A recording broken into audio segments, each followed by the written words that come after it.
So this is healthy co-ed athletics in Connecticut. This is not.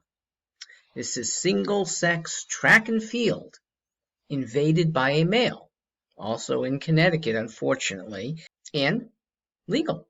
Condoned, in fact, by the Connecticut legislature, which has the power to end this and is either not paying enough attention or careless. Carelessness is wiping out standards. Here, anyone could be the king of the hill, reaching the top of the Manchester Road Race hill in faster time, no matter their sex. Congratulations to this woman who came pretty close to beating out all the men in that first mile and a quarter, which is brutal, uphill almost all the way. And Weini Kelati from Flagstaff, Arizona, was running with the men intentionally so that she, who recognized that men generally do at the top levels run faster than the best women. And if she could keep up with them, she could be in the lead of the pack among women.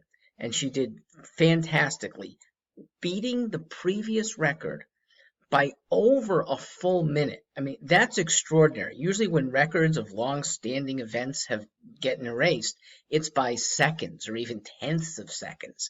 A minute too better than the previous record holder from 2017. She crushed it. This is healthy.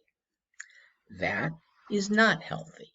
That is somebody who, out of narcissism and being egged on by crazed leftists, I'll get to them later, is invading a territory that's meant to be special for females in our athletic competition.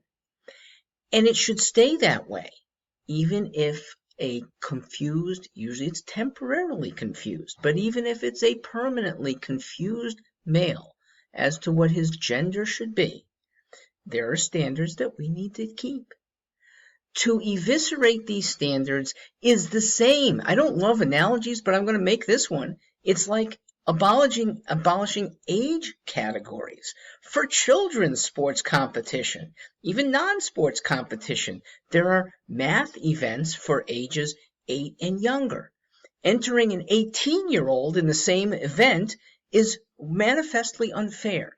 Entering in a tennis match meant for 12 and under kids should not be allowing a 16-year-old kid in the same thing. We know this. And guess what? The leftists know this too. They know it is not workable. They know that without standards, systems collapse. And they like collapse. That's what's so diabolical. This isn't some innocent error. Oh, we misjudged, they'd say. No.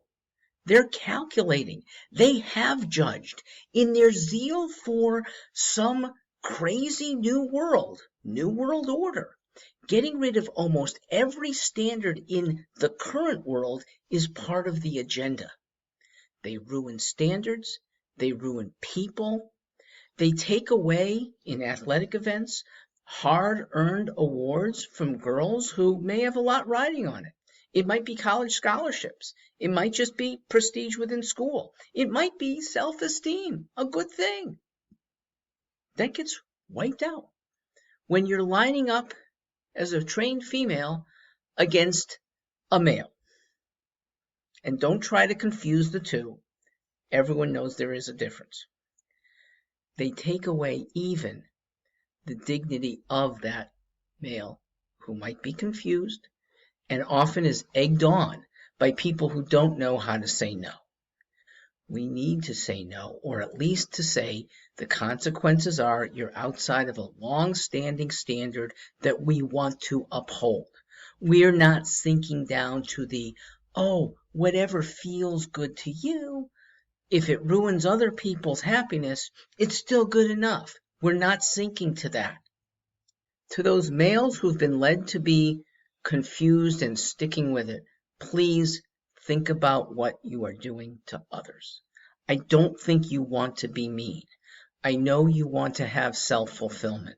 Please find it in ways that don't hurt other people and don't bring down society. Thanks for listening. I'm Mark Stewart. Congratulations, Ms. Kelati.